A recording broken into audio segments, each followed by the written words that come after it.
Cheers. Cheers, Brando. Happy podcast day. Happy podcast day.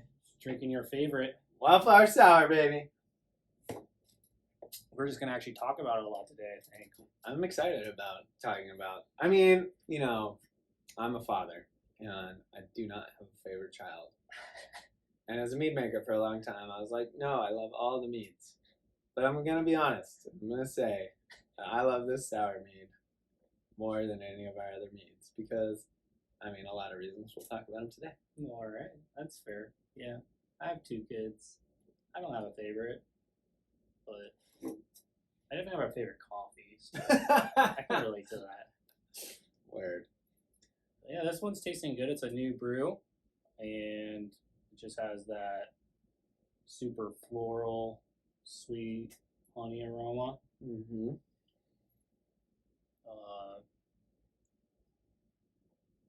With like a well-balanced like Sour Patch Kids note when you drink it, in my opinion.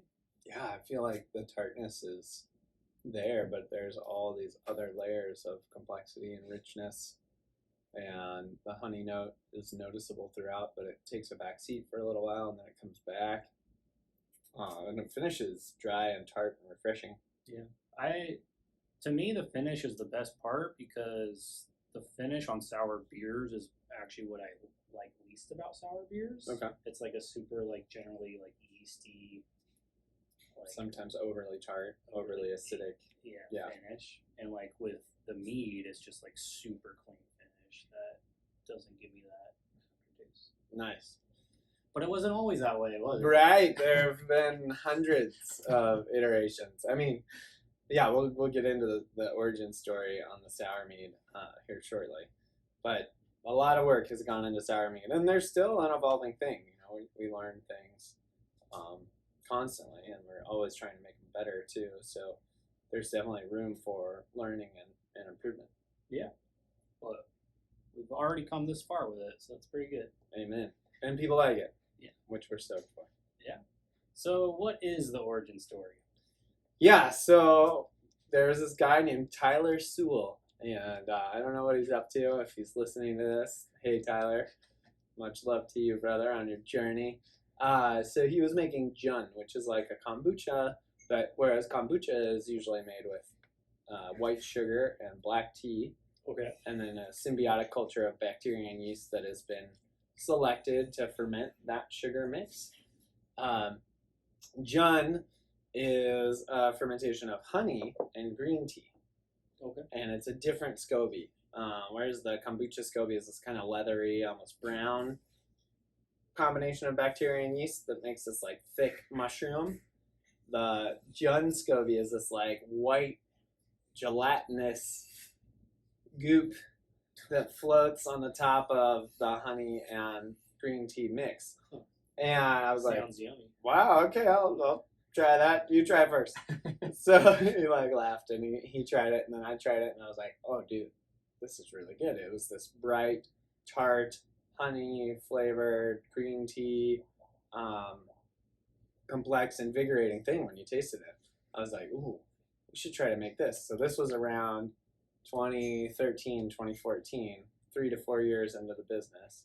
So the original brew was a methyl again. It was just green tea and honey. Well, it was jun. We were literally making jun, Okay. we were gonna try and commercialize it because there weren't really any commercial brands making jun and selling them. Gotcha. But making it in a stable and repeatable fashion was very difficult, and all of our friends in the brewing world are like, wait, you're going to be fermenting a totally wild Scoby-based fermentation in the same facility and sometimes using the same equipment that you're trying to produce your just like single yeast meads? That is a recipe for disaster because invariably you're going to get inter-tank contamination. Yeah. And I think we should go into we should define what is Scoby for the listeners, and then we can go into like why is it dangerous to brew that with a single yeast in the same brewery. So a SCOBY is a symbiotic culture of bacteria and yeast. It's an acronym, right? SCOBY. Symbiotic culture of bacteria and yeast. Gotcha. Okay.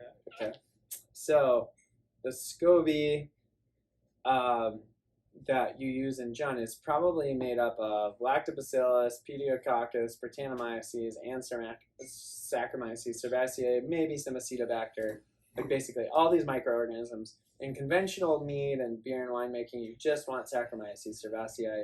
In French winemaking, there's a presence of Brettanomyces and lactic acid bacteria like Lactobacillus and Pediococcus in like 80% of wines that cost over $40 and score 90 points and above. So higher end wines do have these organisms present, but in your like grocery store wines, they try really hard, that are like 10 to 25 bucks a bottle. They try really hard to just do Saccharomyces cerevisiae, conventional fermentation yeast, and then they like kill everything else with like large amounts of sulfites. Yeah, so essentially there's more control, but with what you guys are trying, it was just like a soup of everything. Like literally a disc. Like they grab onto each other and they create this biofilm that stacks on top of itself, and then it becomes this like white goop gelatin that floats on top of the honey water mix, or honey water green tea mix. Gotcha. And then brewing that in a brew facility where you're trying to have consistent flavor and just pitch one yeast. Brewing that increases the risk that your tanks get some of whatever is in there into the tanks. Like there's a higher risk chance, essentially. Yeah, cleaning and sanitation knock out the organisms that live on surfaces. But if you have one vessel that's off-gassing next to another vessel, and one of those vessels that's actively fermenting has this blend of like 5 different wild organisms, and that off-gas, like there's a very good chance that those organisms are going to get blown in that CO2 out of that vessel, and then they're just going to float in a cloud and eventually land somewhere. Mm-hmm. So like some folks that are doing sours are totally separating their sour fermentations from their conventional fermentations. Some of them are doing like negative pressure where they like create a vacuum in the fermentation stuff or fermentation rooms with the sours and suck out. Oh, wow. Yeah. That's an expensive way to make a product. But, yeah. I mean, that's cool. Yeah. Crazy. So basically, you guys were trying to brew this, but everyone was telling you were crazy. Yes, and sure enough, one day we were checking one of our main products, California Oak, before we'd oaked it. It was just a California Wildflower honey with an ale yeast fermentation, and then we tasted it and we're like, ooh, that's sour. And we tasted it again and we're like, ooh, that's good. And so we're like, it tasted like a Berliner Weiss. It was tart and refreshing and just like close to 12% ABV. We were like, oh, this could be really good. Still had some decent honey character, and the body was really clean. And then when we chilled it down and it was nice and bubbly, it was like the most refreshing and delicious, flavorful beverage ever. Oh, wow. Yeah. And like, that was completely unintentional. It was in a tank already. You're brewing it for something else. Happy accident. Yeah. Oh, okay. Yeah, so that was our first sour mead, and we called it something sour mead because we were like, we don't know how we made this, but something sour mead. Here we go. So we had a lot of fun with that, and we had just opened our little tasting room in our production facility, and people really liked it. And we started selling it locally, and people really liked it. And then we had distribution in I think 5 states at that point. And our distributors really liked it, particularly our distributor in New York and our business partner who was out there selling. And it got to the point where like it was our #1 product, but we didn't know how to make it consistently. So what was that journey like? Oh my gosh. Because, okay, you accidentally made a batch. Everyone loves it. You run out.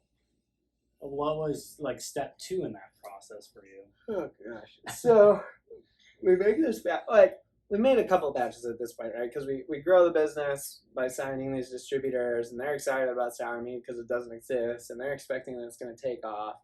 And like we go and make another batch, and it's close enough because the method that we use was we just take the trub or the droppings of the yeast from the lees, right? Like at the end of fermentation, these microorganisms settle to the bottom. We save that in a bucket, and then in the next batch, we pour it in. Mm-hmm. So, which is common in the industry. It's repitching yeast, essentially. Yeah, and in sours, like, there's precedent for it. But we noticed that the flavor profile of the second one is a bit different than the first one. It's still within an acceptable tolerance, but it's like a little more funky, a little more like wild. It's not as bright and tart. Gotcha. So we go ahead and sell that one, and it's more something sour, and we like sign a couple more distributors, and then we make like the third batch, and I'm like, you guys, this is not the same. Like, I think I still have some of batch 1 and batch 2, and we compare batch 1, 2, and 3, and like batch 3 is like funky horse blanket, maybe a little bit of tropical fruit. Like the Brettanomyces characteristics that really overpower the lactobacillus tart, refreshing character of the first batch, and more so the second batch. So we call that galley grog. Galley grog. Yes, okay. Galley grog. And was that pre-Pirate Soul? Yes, okay. Yes. Galley grog was popular with a certain audience. They were stoked on it. We also had some honey issues, or like we got some honey from our supplier that was not what they said it was going to be, and then we made a sour batch that turned pretty wild.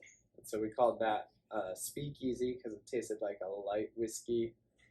And that was popular with some folks, but again, like, we weren't producing the sour mead. So the original thing that was an accident. Right. And like, then we did an orange blossom mead, which turned out great, but it was sour, and like people loved it. And we tried it again, and it went totally sideways, and some people absolutely loved it. We called it Pangalactic Gargle Blaster, like out of Hitchhiker's Guide to the Galaxy. And there are people who still, to this day, like 8 years later, like, when are you going to make Pangalactic Gargle Blaster again? I met a guy who was like, when I heard that it was over, I went to the store and I bought 2 cases of it. And like, some people just loved that mead. And it was this sour orange blossom honey mead that was tart and complex and like layers upon layers. And it's like you could sit there and go on a journey with this drink, and everyone that drank it had a totally different reaction to it. What in your opinion went sideways with that? That the lactobacillus, which produces the lactic acid, got competed on like this perfect level with the Brettanomyces and potentially the Acetobacter, so that the honey note was there up front, and then you got this just explosion of yeast and bacteria characteristics that, like, I think it was totally dependent on people's palate and experience and organoleptic sensing capability, because some people are like, oh my god, this is the most delicious and magical thing ever, and then some people are like, this is insane, I don't even know how to comprehend this, like, can I have something else please? So it was really an interesting experience, and I think it was because the culture shifted. So that became our working hypothesis for the sour meads, that the culture was shifting between batches. So if we were going to nail it down, we had to come up with a consistent process and culture. So Chris Hare, who's now at Lost Cause, did a ton of work trying to figure that out, like to the tune of 100 trial batches. Jeez. Yeah, over like 2 years. And in the meantime, you know, when we hit it, we sell it and people love it. When we don't, we call it something else and, you know, let people taste it before they buy it. And, you know, we continue to make enough money to go on. Was there any like learning experiences in those 2 years in those 100 batches, or was it just all really confusing data? No, we started to pin down that like the yeast was doing the alcoholic fermentation and the lacto was doing the lactic acid production, and so they needed to be in symbiosis, which means we need to find a condition in which both of them thrive but don't outcompete one another or change the conditions so that the other can't thrive. And then it gets to the point where like our business in New York is potentially huge, but we can't fill it because they just want the sour and we can't make it consistently. So this is like one of the most magical moments in my entrepreneurial life, really in my whole life.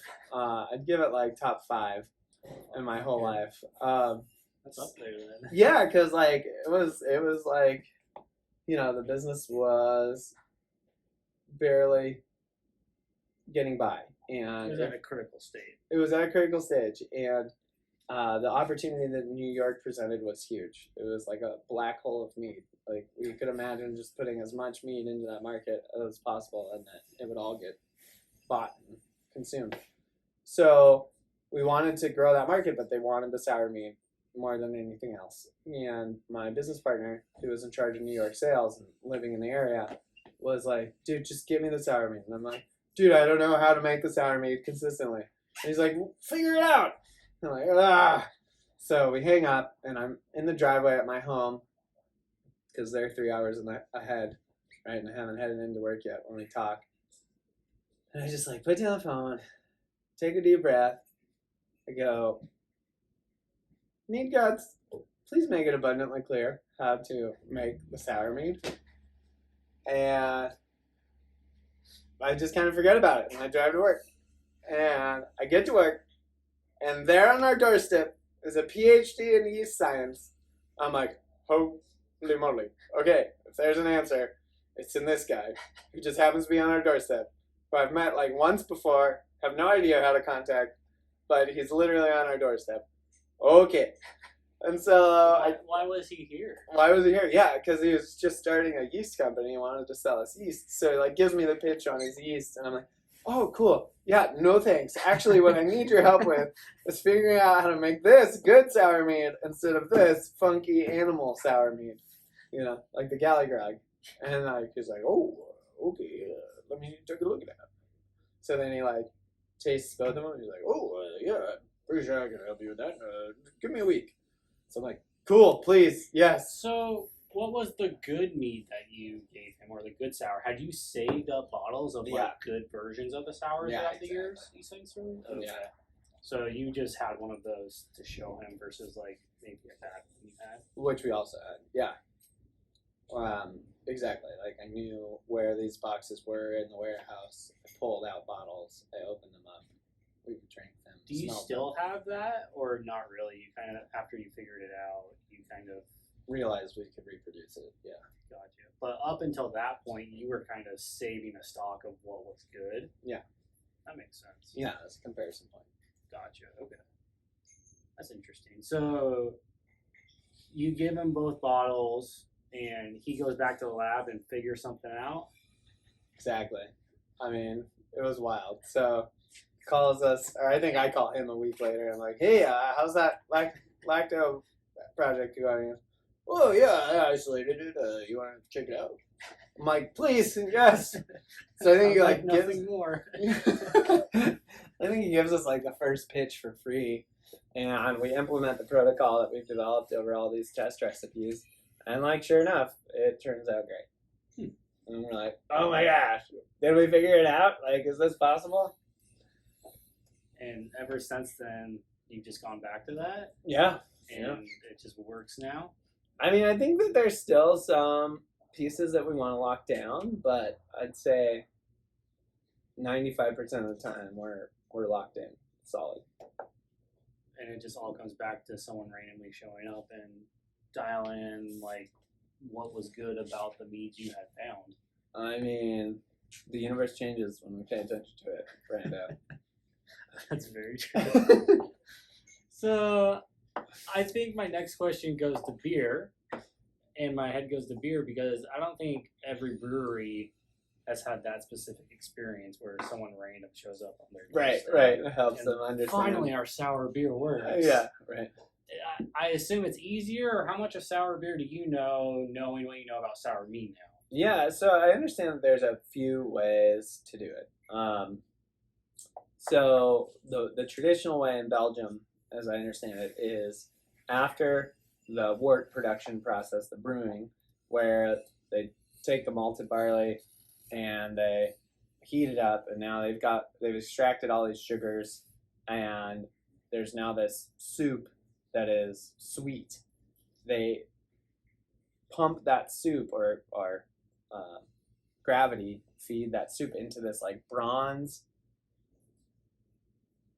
tank that's open. And Does it have to be bronze? apparently bronze is good because, or copper, excuse me, copper. Okay. Yeah, this copper tank because it's like easy to clean and you don't get grime, which might harvest things that they don't want in the sour fermentation mix. Gotcha. But like it's literally like one of the places that I went to, I think it's like La Forte in Belgium. Mm-hmm. There's this big open air tank that has a cool name. Can't think of what the name is. That's depressing. Getting older, you forget things. It's a real thing. But there's this open air copper tank, and there's wooden ceilings with like cobwebs and dust from like 300 years ago, right? This company has been in business continuously. Like above the bowl or above the tank? Above the tank. Okay. Yeah. So the liquid is just sitting there, and those microorganisms that live up there Ceiling. in the ceiling are falling down into what will become the beer. And so, like, I think they leave it there for like 3 days or some amount of time in order to inoculate it with these organisms that live here or live there, and then they pump it into a tank and let it ferment there. And they get a consistent flavor when they do that? They like blend across years, and depending on the batches, like they're kind of trying to shoot for different flavor profiles. So they have a lot of ways of creating a relative amount of consistency with a very uncontrollable fermentation process. Yeah, that sounds very, that's interesting though. But it's cool. Like it makes a beer that's very alive and is unique and varies a little bit from year to year. So they might like name them, and then they might like select the best and call it the Grand Cru, So yeah, it's elements of wine production in beer production. And that's arguably one of the higher end ones because there's so much intention and so much like attention to process and a totally natural approach. Well, except their ceiling.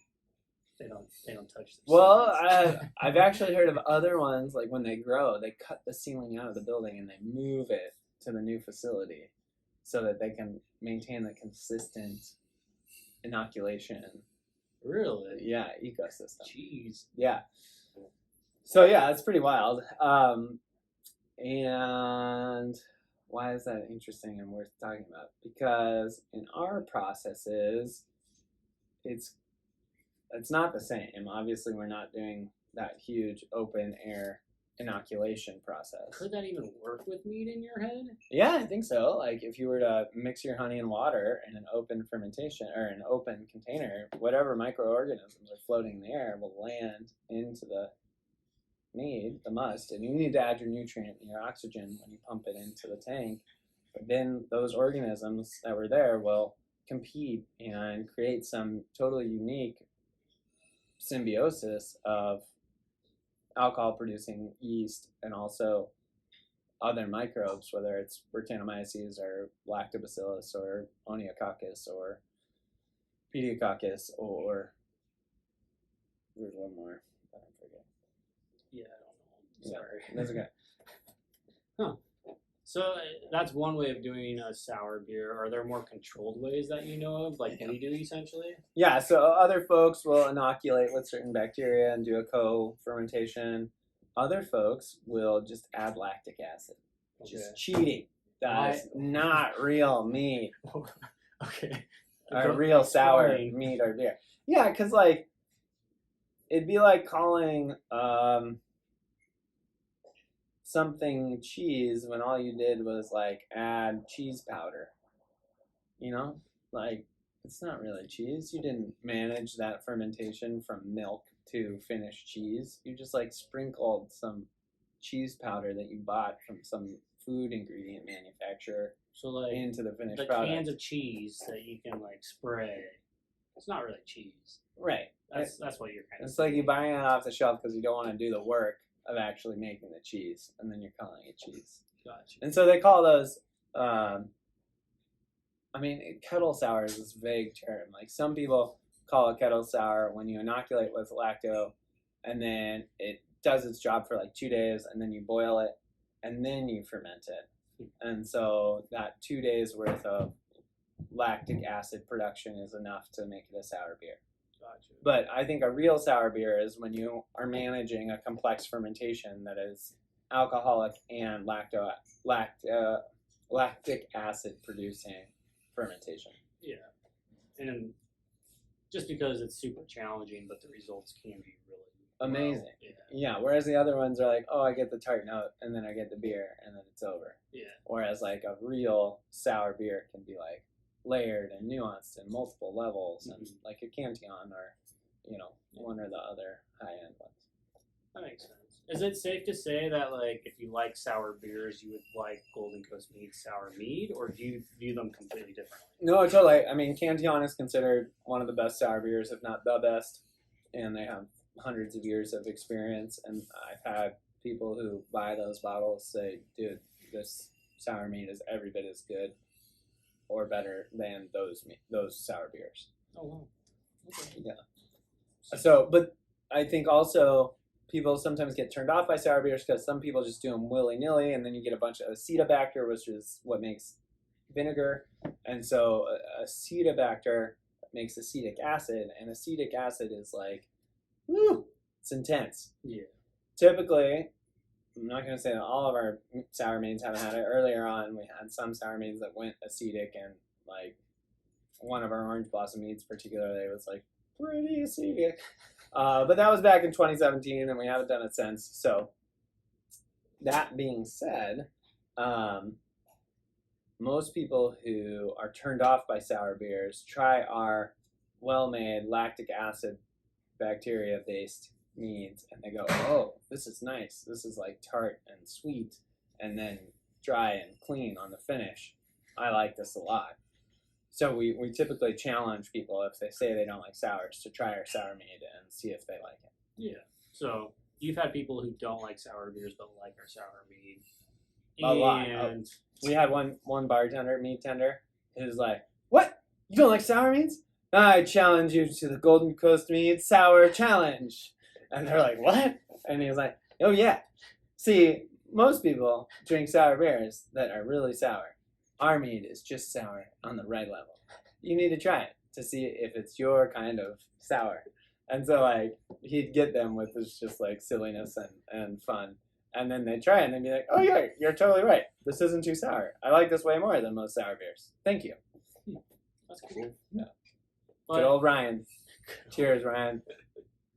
And at the same time, if you like sour beers, there's a good chance you'll like the sour mead. Yeah, totally. If you like sour beers, the complexity is there, the tartness is there, the layer upon layer of flavor and complexity. I mean, I just took a sip at the beginning of that statement, and it's still finishing in my mouth. It just keeps going. Yeah. It's the gift that keeps giving. Yeah. All right. So, is there any like future meads that you really want to do here at GCM? Yeah. So it's been a while since we did a sour orange blossom. We just bought some orange blossom honey that we hope meets our production standards. We're kind of turned off on orange blossom honey, as beautiful and delicious as it can be, because it typically comes from monocultures where all there is citrus, and the farmers are literally trying to kill everything else that grows in that area. And that's an agricultural production model that we're trying to move away from. So we found a group down in Mexico that is working on their organic certification, and it seems legit.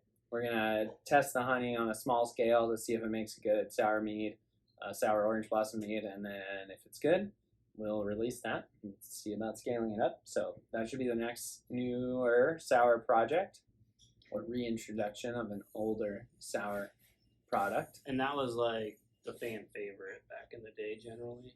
Yeah, there were a number of people who were like, "Dude, that's the best mead ever. Just make that."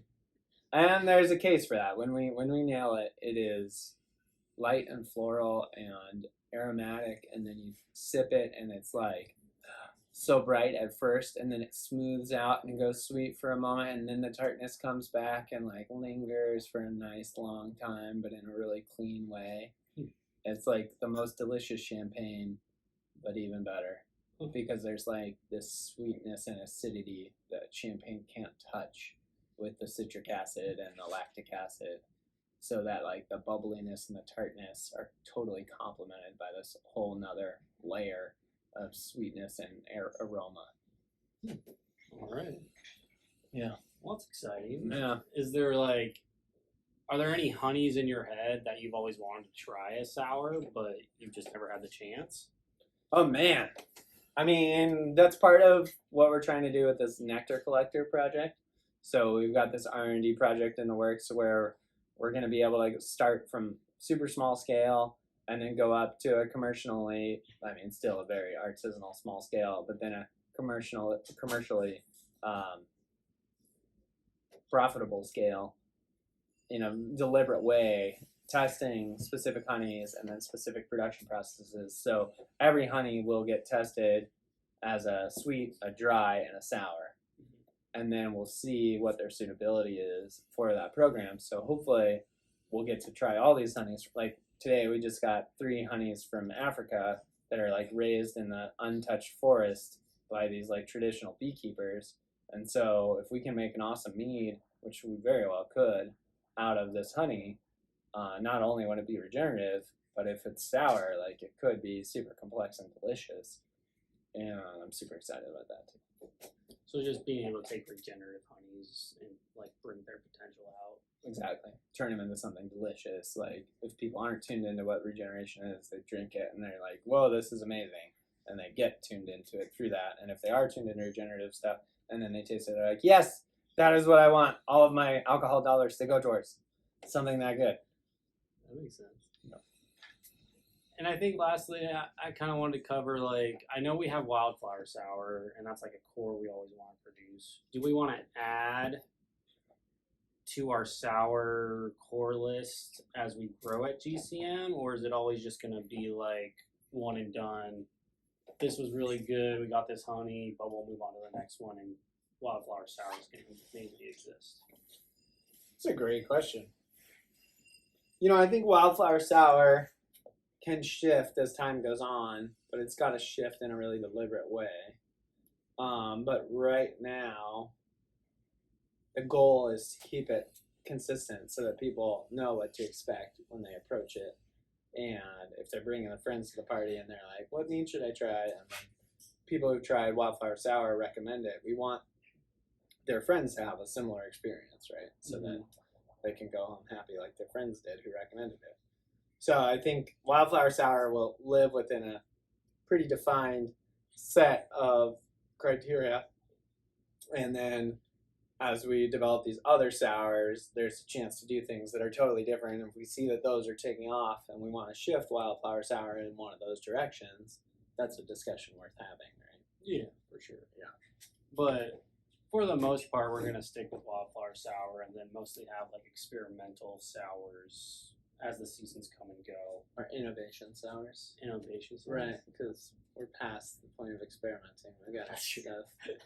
Our process is pretty figured out, right? Yeah. It's now, what does this new honey with this process that we figured out result in? And then, do people love it? And if so, then it'll like move from innovation to more core offering or seasonal offering. That makes sense. Okay. And is there anything else you want to talk about when it comes to like sour meads or your journey with sours? Oh man, I mean, I think that the gut microbiome question about it is worth covering because like a lot of people talk about, oh, is it better for you? And it's like, well, we can't say that because it's alcohol and it's always problematic when you claim health claims around alcohol. But if we look at the science and we look at the effects, we know that our gut is full of more microbes outside of the human biology than inside the human biology, right? Like in our stomach, there are hundreds of billions of cells of different organisms. And if we don't eat living fermented foods like sauerkraut and yogurt and pickles that are actually fermented, not just brined in vinegar,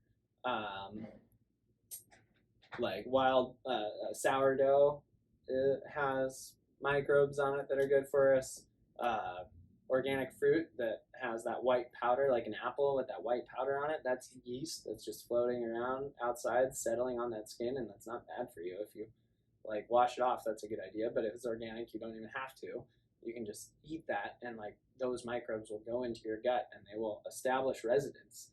And so there's all this research showing how certain microbes are key to having a happy neurotransmitter balance in your body. Mm-hmm. That like oxytocin, endorphins, serotonin, dopamine, like the production of these happy feeling chemicals are related to your gut microbiome.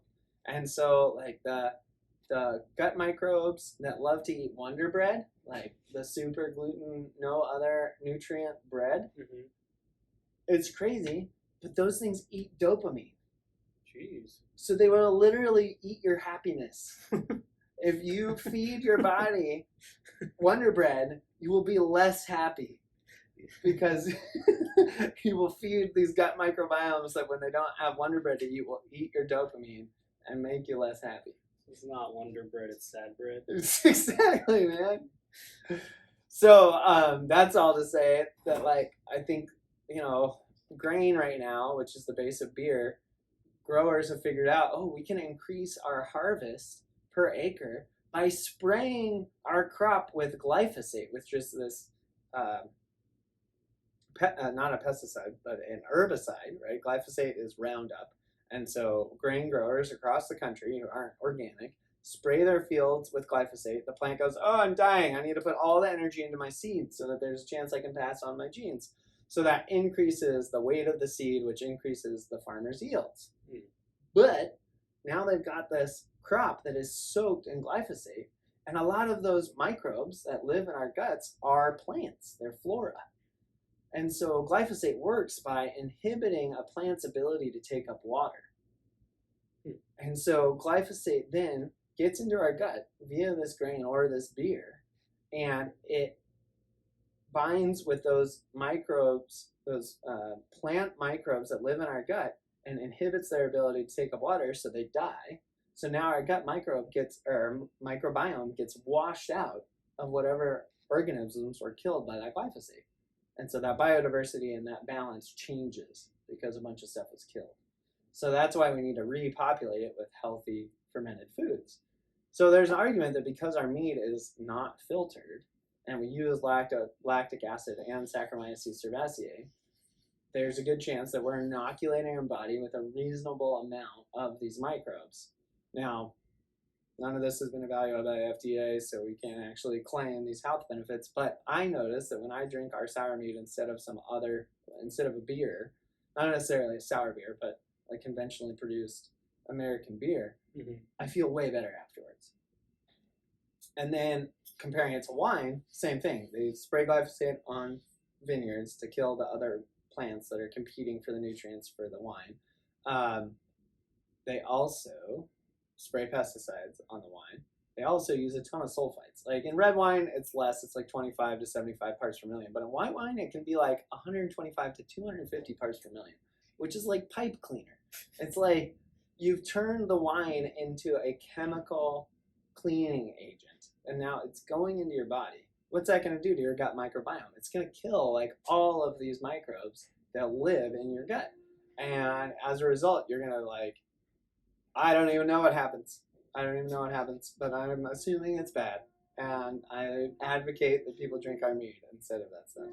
So I think where my head goes is, I know that like science is still discovering like all of that and nothing's set in stone, but what do like the naysayers of gut microbiomes, like what's the opposition there in the research? What do they say? So I've heard people be like, sulfites are naturally occurring, but anyone who says that they have a sulfite sensitivity or a sulfite allergy is just making up symptoms. And it's like, one, people that say this, how healthy are they? Two, naturally occurring sulfites are like in the 5 to 10 parts per million. maybe up to 30 parts per million. But like 150, 5 times that much, or 250, like 7.5, 8 times that much. That's or like almost an order of magnitude difference. So, the human body is this multivariable ecosystem, and science is going to be really slow trying to set all the variables and then observe what happens when one of those variables shifts. Mm-hmm. So it's going to be a long time before science really pins this down and like gets the formulas in place. And it's also going to be genetic dependent, which is a huge area of inquiry as well. So I think we've got to base our decisions and our purchasing decisions off of our actual hedonistic experience. Like, does this make me feel good while I'm drinking it and after I'm drinking it? Yeah. And I think a lot of the time, I've noticed that when people switch over to our meads, they feel better during and after their drinking experience than when they're drinking other conventional stuff. Yeah, so a lot of people, well, the opposition would say there's nothing wrong with sulfates. Sulfites. Everyone, Sulfates are bad. It's all made up. Sulfites, yeah, it's like a hippie thing that hippie companies do to differentiate themselves. Gotcha. And ultimately, it just goes down to like the dosage, and there are natural. Well, and how robust your microbiome is. Like, if you have a very robust, biodiverse microbiome and you hit it with a little bit of sulfites, it'll probably bounce back. But if you kind of have a struggling gut microbiome and then you hit it with a ton of sulfites, like what's gonna hang out? What's gonna last? Yeah, and that's where it's people dependent, essentially, person to person dependent. Lifestyle and maybe genetics too, because maybe some people can deal with the dopamine eating gut microbiome way more effectively than others because their ancestors figured out how to do that. Survive grumpy. That's true. That's fair. Okay. So, I mean, drink our sour meads. There's potential health benefits, but we can't make any claims. We can't make any claims. Right. Maybe wellness benefits. Yeah, we can say that there are live cultures.